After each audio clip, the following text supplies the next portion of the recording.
اور چلاؤ اور اجازت نہیں پیا مست سرا پردہ حسن کریم بسم اللہ الرحمن الرحیم قد جاءکم من اللہ وکتاب مبین صدق اللہ تعالی وصدق رسولہ العالی ونحن على ذلك لمن الشاهدين والشاكرين والحاضرين والمذكرين والمطمئنين والحمد لله رب العالمين. سامعین و حاضرین، سب سے پہلے سید المرسلین محبوب رب العالمین شفیع المذنبین رحمت للعالمین نبی کریم رؤوف الرحیم احمد بلامین احمد مجتبی محمد رسول اللہ صلی اللہ علیہ وسلم کی ذات بابرکات قدسی صفات پہ محبت سوز و گداز کے ساتھ جھوم جھوم کے درود پاک پڑھی.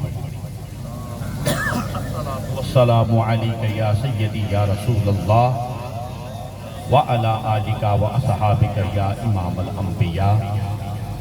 حضور علیہ السلام کی حدیث ہے، جہاں کہیں بھی کوئی مجھ پہ درود بھیجتا ہے، اس میں صرف انسانوں کی قید نہیں ہے، حیوانات ہیں، انسانات ہیں، جمادات ہیں، چرند ہیں، پرند ہیں، زمین و آسمان، مشارق و مغارب، شرق و غرب، شمال و جنوب، فوق تحت، زیر زبر، عرش فرش، جنات، فرشتے، ملائکہ، حور و غلمان، جنت، دوزخ، ہوا، خاک، آگ، مٹی، ہر چیز جہاں بھی کوئی ہم پہ درود بھیجتا ہے، اس پہ اللہ کی 10 رحمتیں نازل ہوتی ہیں، 10 گناہ مٹا دیے جاتے ہیں اور 10 درجات بلند ہوتے ہیں. یہ عرش مبارک حضور پر نور ظہور محمد حضرت پیر سائیں غلام محمد پاک قادری قبلہ امام جلوی رضی اللہ عنہ ورضاہ عنہ آپ کا ربیع الاول شریف کی اس سال تاریخ میں انعقاد پذیر ہے. یہ جو اکتوبر یا انگریزی جو ہے نا مہینے، انگریزی مہینے وہ تو فکس ہے، لیکن جو چاند ہے نا وہ کبھی 30 کا نکلتا ہے، کبھی 29 کا، اپنی مرضی سے نکلتا ہے. تو مطلب وہ پورے سال میں گھومتا ہے، وہ پورے سال کی ہر تاریخ، ہر دن میں چاند شامل ہوتا ہے. جس طریقے سے یہ ایام، یہ شب و روز جاری ہے نا، سورج نکلتا ہے تو اس کو کسی سے اجازت لینی نہیں پڑتی کہ میں نکلوں یا نہ نکلوں. رات ہوتی ہے تو وہ بھی کسی کے مرضی ہو یا نہ ہو وہ چھا جاتی ہے. اللہ کی مرضی سے سورج نکلتا ہے اور اس کی مرضی سے چاند طلوع ہوتا ہے. مگر حضور غوثیت مآب شہنشاہ بغداد پیر پیراں میر میراں شاہ جیلاں، آپ کا کلام مجھے اس وقت یاد آیا. آپ نے فرمایا وَمَا مِنْهَا شَهُورٌ أَوْ دَهُورٌ تَمِرُّ وَتَنْقَضِي إِلَّا أَتَانِي. جب سورج نکلتا ہے تو ہم سے اجازت لے کر نکلتا ہے، اور جب رات ڈھلتی ہے تو ہم سے اجازت لے کر. ابھی یہ بچہ ہمارے یہ بچے نعتیں پڑھ رہے تھے تو میرا اس طرف دھیان گیا کہ میں چھوٹا سا تھا، بالکل 2 سال کا، پنگوڑے سے نکلا تو جناب کے روضہ پاک میں، پنگوڑے سے نکلا تو مسجد میں، اور 2 سال کا تھا۔ ان کو تو لفظ اب کوئی 2-4 آتے ہیں نا، تو مجھے لفظوں کا بھی پتہ نہیں تھا۔ جب میں حضور کے کلام پڑھتا تھا اور جناب کی نعتیں پڑھتا تھا تو ایک دن مسجد میں شعر پڑھ رہا تھا، اعلیٰ حضرت فیض درجت الشاہ احمد رضا خان صاحب بریلوی رحمت اللہ علیہ کا، تو میرے والد پاک آئے، تو آتے ہی آپ نے میری پیشانی پر بوسہ دیا۔ تو وہ آج پتا چلا کہ وہ شعر جو تھا، میں ابھی آپ کو سناتا ہوں، وہ کس لیے آپ نے بوسہ دیا تھا، وہ آج سمجھ آئی۔ شعر میں یہ پڑھ رہا تھا کہ تو ہے عین نور، تیرا سب گھرانہ نور کا، تو ہے عین نور، تیرا سب گھرانہ نور کا، تیری نسل پاک میں ہے بچہ بچہ نور کا۔ ایک اور میرے سامنے بات آ رہی ہے، حدیث پاک ہے، وہ سن کے آپ سمجھ جائیں گے اس بات کو، جو میں نے یہ شعر پڑھا ہے کہ بچہ بچہ نور کا، وہ کیسے ہے بچہ بچہ کا؟ رسول پاک صاحب الاولاق صلی اللہ علیہ وسلم حضور کی خدمت میں ایک صحابی حاضر ہوا، عرض کی یا رسول اللہ صلی اللہ علیہ وسلم، میری بیٹی کی شادی ہے، جناب مجھے خوشبو چاہیے، اور آپ کے پسینہ مبارک سے بڑھ کر اس جہاں میں اور کوئی خوشبو نہیں ہے، حضور مجھے اپنا پسینہ مبارک عطا فرمائے۔ سرکار دو عالم صلی اللہ علیہ وسلم سرکار نے اپنی کہنی مبارک سے لے کر ہاتھ مبارک کی ہتھیلی مبارک تک اپنے پسینے مبارک کے چند قطرات اسے شیشی میں بھر دیے، وہ لے گیا، اس نے خود کو لگایا، اپنی بیٹی کو لگایا، اپنی بیوی کو لگایا، بچوں کو لگایا۔ اب تھوڑی ہی دیر میں کیا دیکھتا ہے کہ دروازے پر دستک ہوئی، وہ صحابی دروازے پر گیا، دروازہ کھولا تو ایک صحابی کھڑا تھا، اس نے کہا کیسے آنا ہوا؟ اس نے کہا یار یہاں پہ حضور جلوہ گر ہے؟ اس نے کہا نہیں یار، حضور تو نہیں، حضور تو مسجد نبوی میں ہے، البتہ میں سرکار سے ابھی پسینہ مبارک جناب کی خوشبو لے کر آیا ہوں۔ اچھا، وہ چلا گیا۔ تھوڑی دیر کے بعد اس نے دروازہ کھولا تو باہر صحابہ کرام کا ہجوم تھا، سینکڑوں صحابہ کرام کھڑے ہیں۔ اس نے کہا کیا بات ہے، تم یہاں کیوں کھڑے ہو؟ وہ کہنے لگے یار ہم یہاں سے گزر رہے تھے، سرکار کی خوشبو آئی، ہم رک گئے کہ شاید حضور یہاں موجود ہیں۔ اس نے کہا یار حضور تو موجود نہیں، مگر میں ابھی حضور سے جناب کا پسینہ مبارک لے کر آیا ہوں، جو دنیا اور اس جہاں سے سب سے زیادہ عجب خوشبو ہے۔ اچھا، اب وہ وقت گزر گیا، اگلا دن آ گیا، اگلا دن آ گیا، آج 1400 سال گزر گئے۔ وہ اس دور میں جو مدینہ طیبہ تھا، آج اس پورے مدینہ طیبہ میں صرف مسجد نبوی کا احاطہ ہے۔ آج بھی اس گھر کی جگہ سے رسول پاک صاحب لولاک کی خوشبو آتی ہے، اور وہ خوشبو قیامت تک نہیں جائے گی۔ جس صحابی کو رسول پاک صاحب لولاک اپنی خوشبو عطا کر دے وہ قیامت تک ختم نہ ہو، اور جسے محمد مصطفیٰ اپنا نور عطا کر دے وہ کیسے ختم ہو؟ حضور قبلہ عالم روضہ پاک بانوں نے ارشاد فرمایا کرد صوبے من نگاہو از کرم دفت ای نور رسول اللہ ماس ہست فرزند علی المرتضی نیز لعل فاطمہ شکر خداس۔ فرمایا حضور علیہ السلام نے میری طرف نظر فرمائی اور حضور نے فرمایا تو ہمارا نور ہے اور تو علی مرتضی کا فرزند ہے اور تو سیدہ کا لال ہے، اور یہ شکر ہے خدا کا کہ حضور نے مجھے آ کر یہ انعام عطا کیا۔ اور سرکار دو عالم نبی مکرم رحمت دو عالم صلی اللہ علیہ وسلم جسے اپنے نور سے منور کرتے ہیں سارا عالم اس کے ساتھ روشن ہو جاتا ہے۔ چمک تجھ سے پاتے ہیں سب پانے والے، میرا دل بھی چمک آدے چمکانے والے۔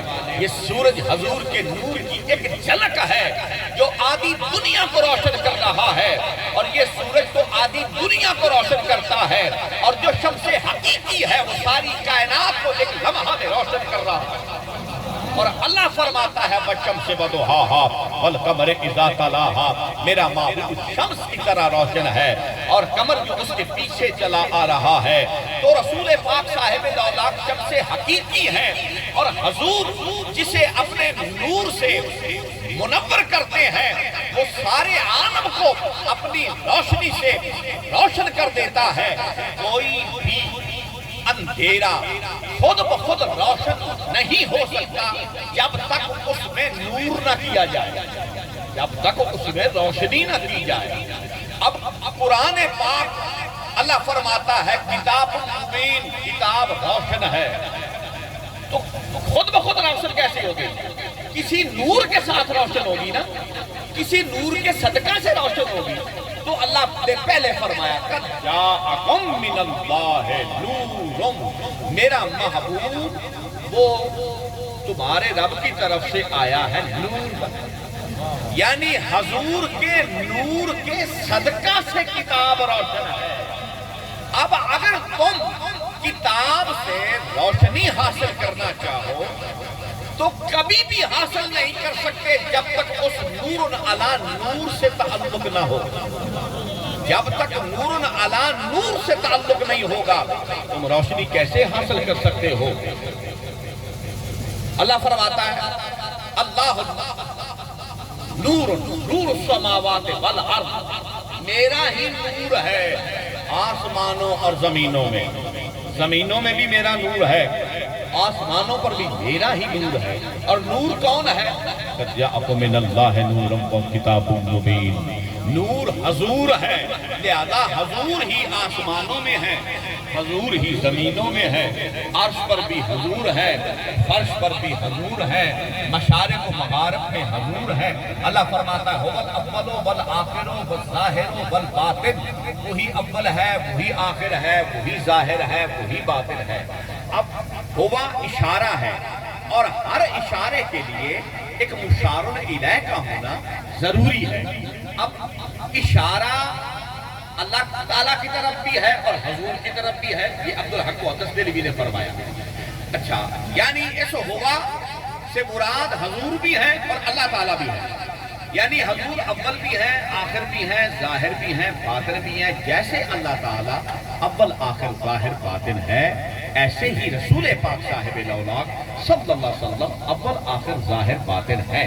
اچھا، اب ہوا جو اشارہ ہے، شیخ عبدالحق محدث دہلوی نے فرمایا کہ اللہ تعالیٰ کی طرف بھی ہے اور حضور کی طرف بھی ہے، مگر حضور قبلہ عالم روضہ پاک والوں نے ارشاد فرمایا کہ بھائی اللہ تو مطلق ہے،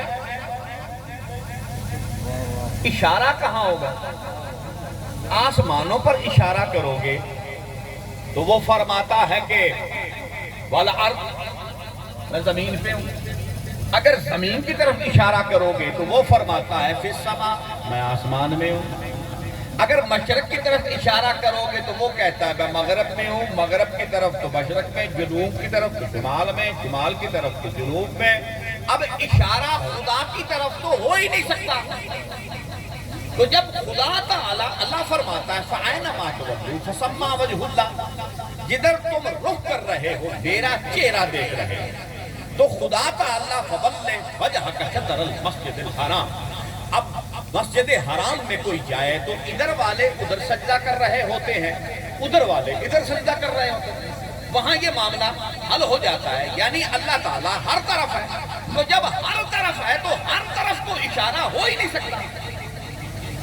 اشارہ تو کسی تعین کی طرف ہوگا، تو تعین جو ہے وہ وجود ہوتا ہے، تو جس کا وجود ہی نہیں اس کی طرف اشارہ کیسے ہوگا؟ حضور کی حدیث ہے، صحابی نے عرض کی یا رسول اللہ جب کچھ نہ تھا تو کیا تھا؟ حضور نے فرمایا اللہ تھا۔ یا رسول اللہ اللہ کہاں تھا؟ حضور نے فرمایا وہ مقام اما میں تھا۔ یا رسول اللہ وہ مقام اما کیا ہے؟ حضور نے فرمایا ما فوقہ ہواء و تحتہ ہواء، اس کے اوپر بھی ہوا تھی، اس کے نیچے بھی ہوا تھی۔ اب صحابہ کرام خاموش ہو گئے، کیونکہ ان کو جو حضور سمجھانا چاہتے تھے وہ سمجھ آ چکی تھی، وہ خاموش ہو گئے، سوال نہیں کیا۔ اکثر بزرگان دین نے اس کا جواب دیا، کسی نے کچھ کہا، کسی نے کچھ کہا، کسی نے کہا کہ اوپر والی ہوا جو ہے اس سے مراد حق ہے، نیچے والی ہوا سے مراد خلق ہے۔ کسی نے کہا نہیں، اوپر والی ہوا سے 3 مراتب ہیں حق کی، وہ ہے احد، احدت، وحدت، وحدیت۔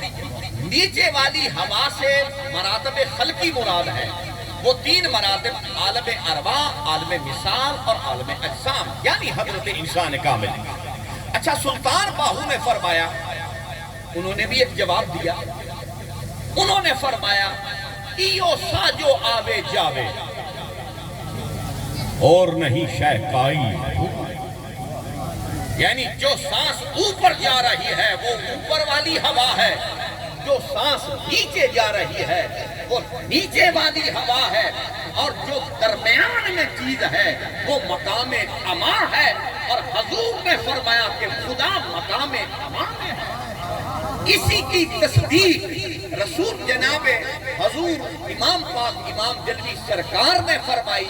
آپ نے فرمایا ہاں میں بھی اس کی تصدیق کرتا ہوں، وہ جو مقام اما ہے میں بتا دیتا ہوں کہ وہ مقام اما کیا ہے۔ فرمایا خدا کو ڈھونڈا تو دل نظر آیا، خدا کو ڈھونڈا تو دل نظر آیا، دل کو ڈھونڈا تو کبریا دے۔ نعرہ تکبیر، نعرہ رسالت، نعرہ حیدری، نعرہ غوثیہ، نعرہ غوثیہ، آواز بلند کہیں نعرہ غوثیہ، نعرہ غوثیہ، سیدنا پیر امام جلوی۔ اب خدا تعالیٰ کی طرف تو اشارہ ہو ہی نہیں سکتا جو مقید نہیں۔ اگر اشارہ کیا جائے گا تو خدا کو ہم تقید کر دیں گے، اس کو قید کر دیں گے، کیونکہ ایک طرف اشارہ ہوگا تو مطلب خدا اس طرف ہے، کیا ادھر نہیں ہے؟ کیا ادھر نہیں ہے؟ حضور نے فرمایا کہ اللہم اجعلنی نوراً فوق نوراً تحت نوراً امام نوراً خلف نوراً یسار نور۔ اے اللہ میرے اوپر بھی نور کر دے، نیچے بھی نور کر دے، دائیں بھی نور، بائیں بھی نور، آگے بھی نور، پیچھے بھی نور۔ تو اب رسول پاک صاحب لولاک کا عمل بھی نور ہے، آخر بھی نور ہے، ظاہر بھی نور ہے، باطن بھی نور ہے، آگے بھی نور ہے، پیچھے بھی نور ہے، اوپر بھی نور ہے، نیچے بھی نور ہے، دائیں بھی نور ہے، بائیں بھی نور ہے، ہر طرف نور ہی نور ہے۔ تو اب خدا کی طرف تو اشارہ ہو نہیں سکتا کیونکہ وہ ہر طرف ہے۔ تو اشارہ جو لا تعین ہے اس کی طرف نہیں ہو سکتا، جو بے صورت ہے اس کی طرف اشارہ نہیں ہو سکتا۔ جب بھی اشارہ ہوگا تعین کی طرف ہوگا، جب بھی اشارہ ہوگا صورت کی طرف ہوگا، جب بھی اشارہ ہوگا تو وجود کی طرف ہوگا۔ ہوگا تو وہ وجود کون ہے جس کی طرف اشارہ ہے؟ وہ وجود محمدی ہے۔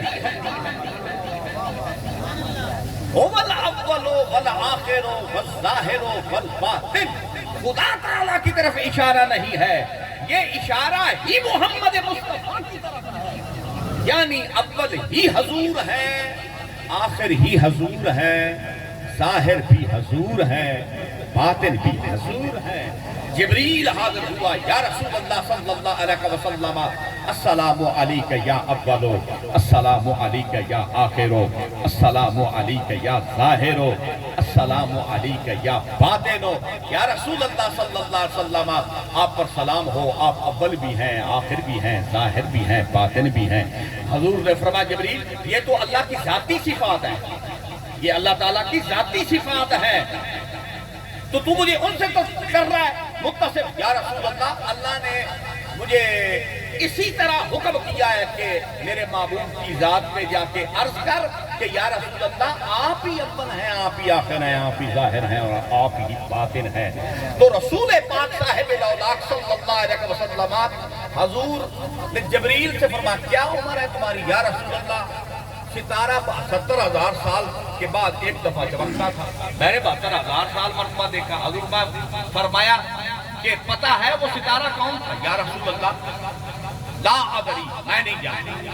تو حضور علیہ السلام نے اپنا امامہ شریف اپنی پیشانی مقدس سے اوپر کیا۔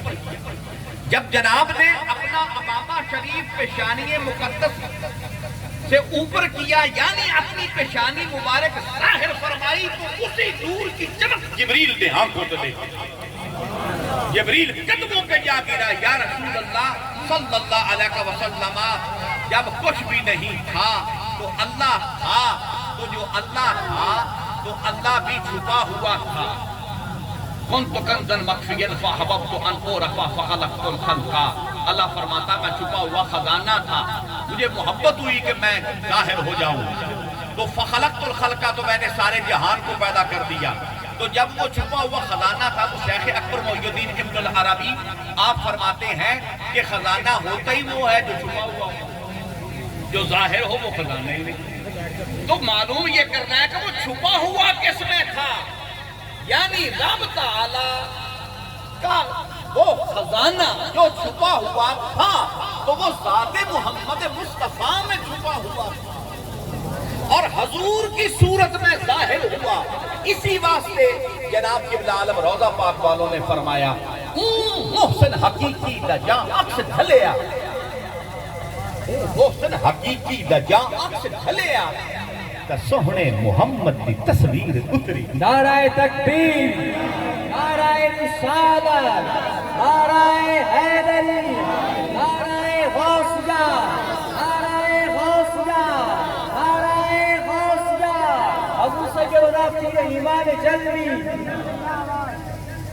وہ کل ایک علامہ صاحب تھے تو وہ بیان کر رہے تھے، تو بیان میں انہوں نے یہ کہا کہ جو پیر وہ ہوتا ہے جو شریعت کا پابند ہو، کا بالکل ٹھیک بات ہے، جو شریعت کا پابند ہو وہی پیر ہونا چاہیے۔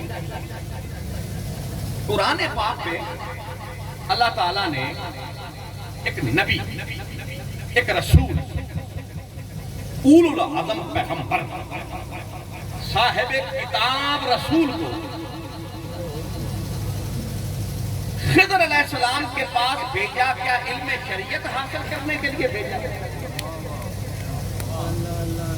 وہ نبی تھا، جس دور میں جو نبی ہوتا ہے ہر شے سے افضل و اعلیٰ ہوتا ہے، تو جب ہر شے سے افضل و اعلیٰ تھا تو علم شریعت کا وہ بانی تھا۔ موسیٰ علیہ السلام کی اپنی شریعت تھی، وہ کسی نبی رسول وہ ہوتا ہے جس کی اپنی شریعت ہو۔ 4 یہ اولو العظم پیغمبر ہیں جن کی اپنی شریعت ہے، باقی 313 رسول ہیں، وہ کئی رسولوں کی شریعت پر تھے، ان کی اپنی شریعت نہیں تھی، اور باقی جو انبیاء ہیں ان کی کوئی شریعت نہیں تھی، وہ پہلے نبیوں کی شریعت پر تھے۔ 70,000 انبیاء صرف موسیٰ علیہ السلام کی شریعت پر آئے ہیں، 70,000 انبیاء ان کی اپنی کوئی شریعت نہیں تھی، موسیٰ علیہ السلام کی شریعت کیا ہے؟ اچھا، جس کی شریعت اتنی وسیع و عریض ہے کہ 70,000 انبیاء اس کی شریعت کی تائید میں آئے، اس نبی اور اس صاحب شریعت کو اللہ نے طریقت سکھانے کے لیے خضر علیہ السلام کے پاس بھیجا۔ تو پیر صرف صاحب شریعت نہیں ہونا چاہیے، صاحب طریقت بھی ہونا چاہیے، صاحب معرفت بھی ہونا چاہیے، صاحب حقیقت بھی ہونا چاہیے۔ حضور علیہ السلام کی حدیث ہے، الشریعت اقوالی، شریعت میری زبان ہے، میرا قول ہے، والطریقت افعالی، طریقت میرے افعال ہیں، والحقیقت احوالی، حقیقت میرے حال ہیں، والمعرفت اسراری، معرفت میرے راز ہیں۔ تو اب شریعت کی تعلیم حاصل کر لی تو طریقت کے اسباب کون دے گا؟ معرفت کی تعلیم کون دے گا؟ حقیقت کی تعلیم کون دے گا؟ اللہ فرماتا ہے وَمَنْ كَانَ فِي هَذِهِ أَعْمَىٰ فَهُوَ فِي الْآخِرَةِ أَعْمَىٰ، جو دنیا میں اندھا ہے وہ عقبہ میں بھی اندھا ہی رہے گا۔ جس کو درشن ایت ہے اس کو درشن اوت، جس کو درشن ایت نہیں، نہ ایت نہ اوت۔ حضور قبلہ عالم نے فرمایا روز فردہ بھی رہے گا بے نصیب، ہے نہیں حاصل جسے دیدار آج۔ جس کو آج محبوب کا دیدار نصیب نہیں ہے، کل قیامت کو بھی دیدار نصیب نہ ہوگا۔ تو قیامت کو جب دیدار ہوگا، محشر میں جب ہوگا دیدار الہی نصیب، تو آئیں گے وہاں حضور ہی زلف سنوار کے، آئیں گے وہاں حضور ہی زلف سنوار کے۔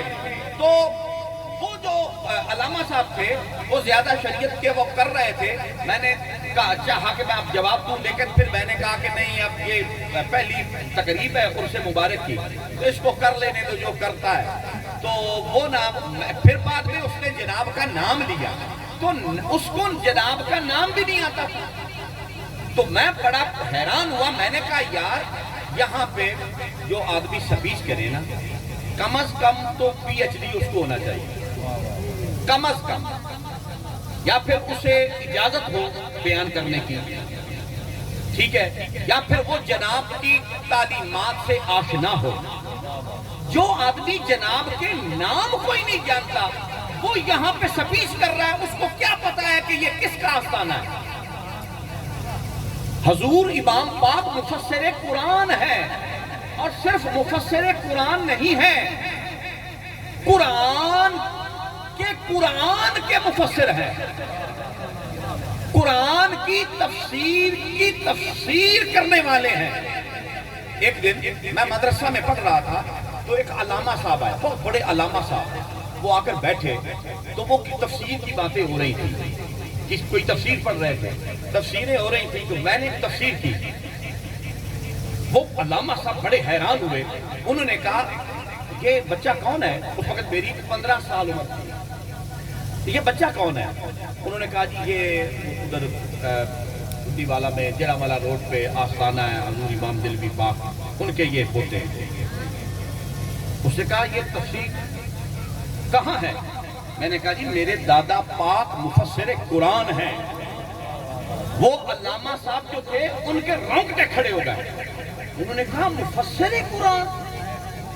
میں نے کہا کہ مفسر قرآن کیا یار، تفسیر تو لوگ کرتے رہتے ہیں، کیا ہو گیا مفسر قرآن؟ اس نے کہا مفسر قرآن احمد رضا خان صاحب بریلوی، انہوں نے 1000 کتاب لکھی ہے، 1000 کتاب کے مصنف ہیں، اور تمام بریلویوں کے وہ سردار ہیں، اور احمد رضا خان صاحب بریلوی رحمت اللہ علیہ بہت بڑے ولی کامل بھی ہیں۔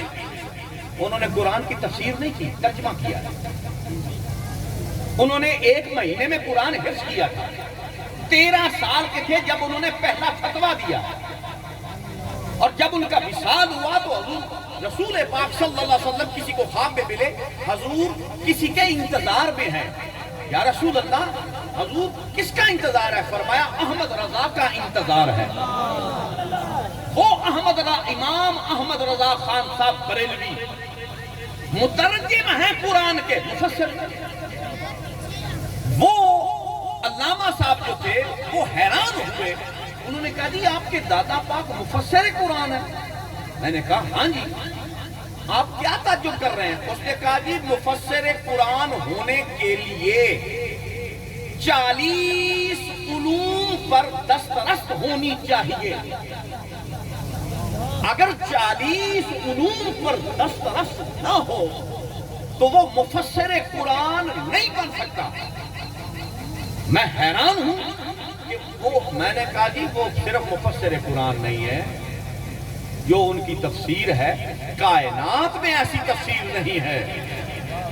اس نے کہا جی وہ کیسے؟ میں نے کہا جی ایک تفسیر ہوتی ہے قرآن بالقرآن، قرآن کی تفسیر قرآن سے. ایک تفسیر ہوتی ہے تفسیر بالاحادیث، ایک تفسیر ہوتی ہے تفسیر بالاقوال صحابہ، اور ایک تفسیر ہوتی ہے بالقیاس.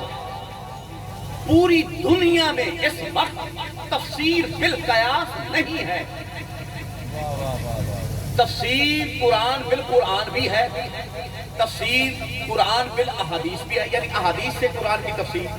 تفسیر قرآن بالاقوال صحابہ یا افعال صحابہ، صحابہ کے افعال یا اقوال سے قرآن کی تفسیر کی جائے. پوری دنیا میں یہ 3 طرح کی تفاسیر ہیں. چوتھی قسم کی تفسیر پوری دنیا میں نہیں ہے جو جناب نے. نعرہ تکبیر، نعرہ رسالت، نعرہ خلافت، نعرہ حیدری، نعرہ غوثیہ، پھر یا قطب عالم. میں نے جب یہ کہا نا کہ جی وہ صرف قرآن کے مفسر نہیں ہیں بلکہ قرآن کے جو لواء ہیں، جو قرآن کے اسرار ہیں، جو قرآن کے رموز ہیں، جو قرآن کے حقائق ہیں، جو قرآن کے دقائق ہیں، جو خدا اور مصطفیٰ کے درمیان رموز ہیں. فَأَوْحَا إِلَىٰ عَبْدِهِ مَا أَوْحَا. اللہ نے فرمایا میں نے محبوب کو جو دیا سو دیا. اس میں کسی کی مجال ہی نہیں کہ وہاں دم مارے. وہ قرآن پاک کے حروف مقطعات کی آپ نے شرح فرمائی ہے، اور مکمل شرح پہلے بزرگوں نے شروع فرمائی ہے.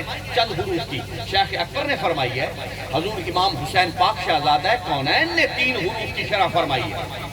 اچھا، لیکن مکمل تمام حروف مقطعات کی شرح صرف اور صرف یہ تاج، یہ صحرا حضور امام دلوی پاک کے سر ہے. اور یہ کائنات میں ایسی ہستی نہیں ہے جس نے قرآن کے مغز کا مغز نکالا ہو، قرآن کے نچوڑ کا نچوڑ نکالا ہو، قرآن کے عرق کا عرق نکالا ہو، قرآن کے عطر کا عطر نکالا ہو. یہ حضور ابن عالم ایک 4 پائی پر بیٹھ کر اور ایک دیے پر، ایک لالٹین پر بیٹھ کر جناب نے قرآن کی تفسیر فرمائی. اور قرآن کے شارے کائنات میں ایسی تفسیر نہیں جو جناب نے کی ہو. اور یہاں پہ جو ایسے لوگ جن کو کسی چیز کا پتہ ہی نہیں، نہ وہ جناب کی تعلیم سے آشنا ہے، نہ وہ جناب کی کلام سے آشنا ہے، نہ وہ جناب کے مقام سے آشنا ہے، نہ وہ جناب کے نام سے آشنا ہے، وہ یہاں پہ پتہ نہیں کیا دل بڑھاتے رہتے ہیں. ایسا نہیں کرنا چاہیے. اور حضور قبلہ عالم روضہ پاک والوں کی تعلیمات جو ہے اس کو حاصل کریں، اس کو حاصل کریں. یار جناب کی 100 کتاب ہے جناب کی، یعنی 20 کتابیں تو آپ نے تصنیف فرمائی ہے نا.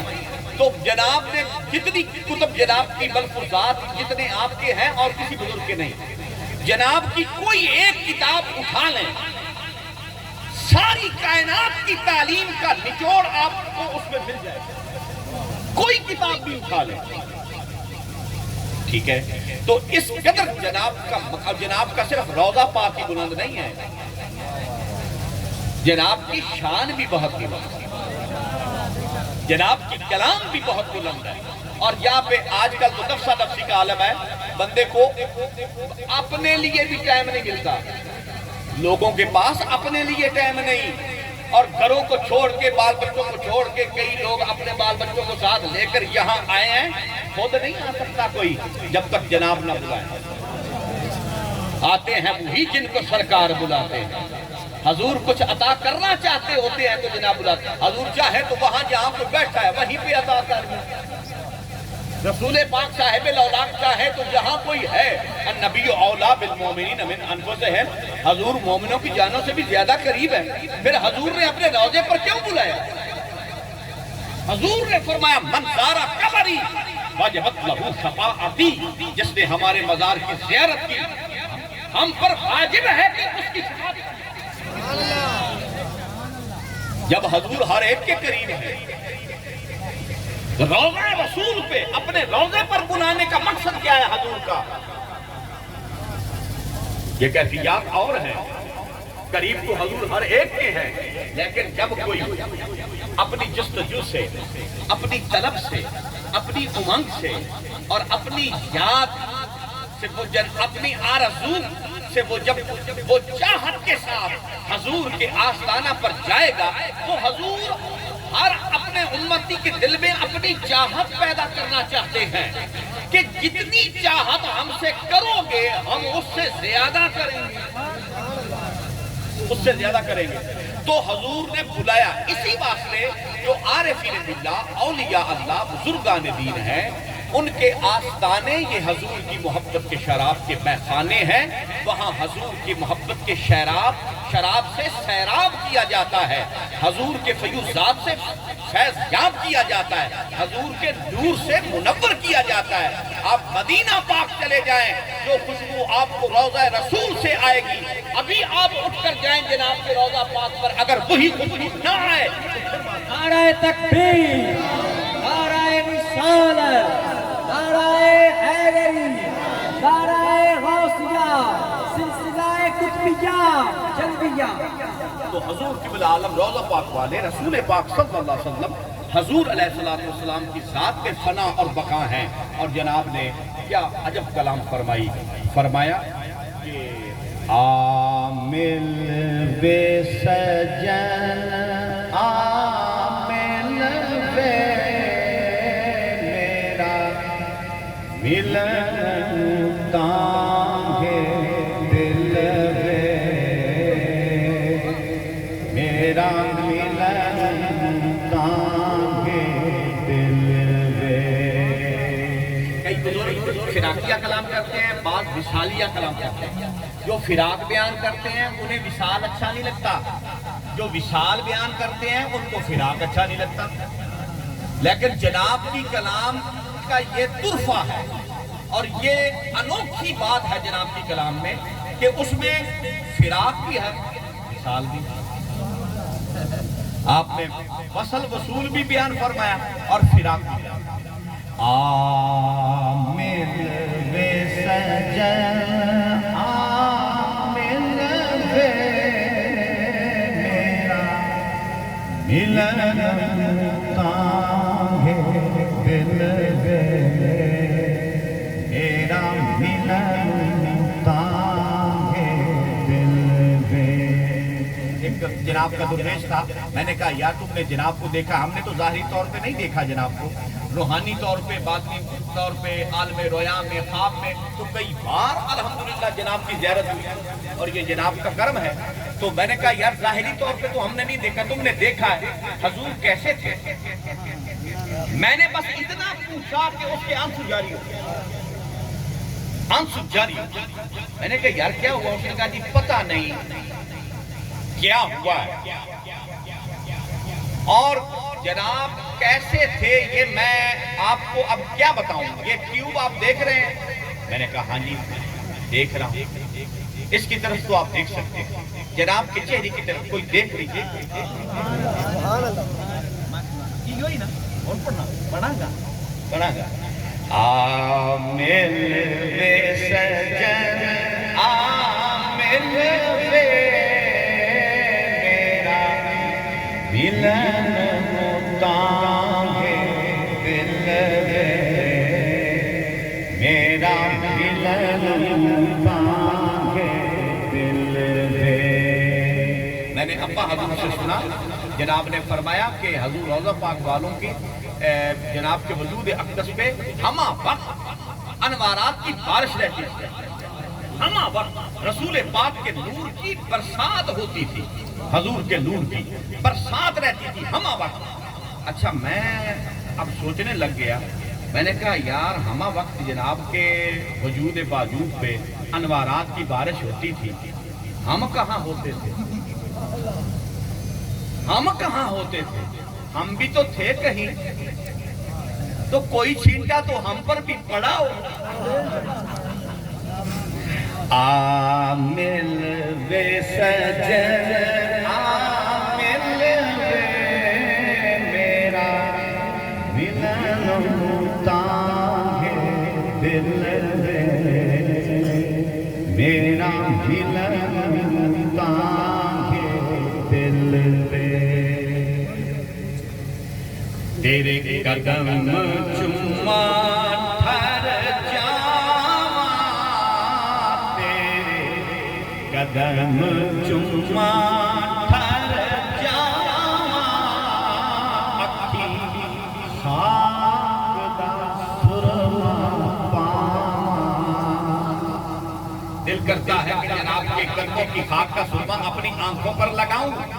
تیرے قدم چما ٹھہر جاواں اکھی خاک دا سرما پاواں، پر چشم نہیں قابل وے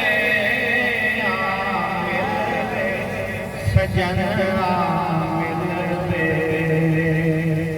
میرا ملن تاہے دل وے۔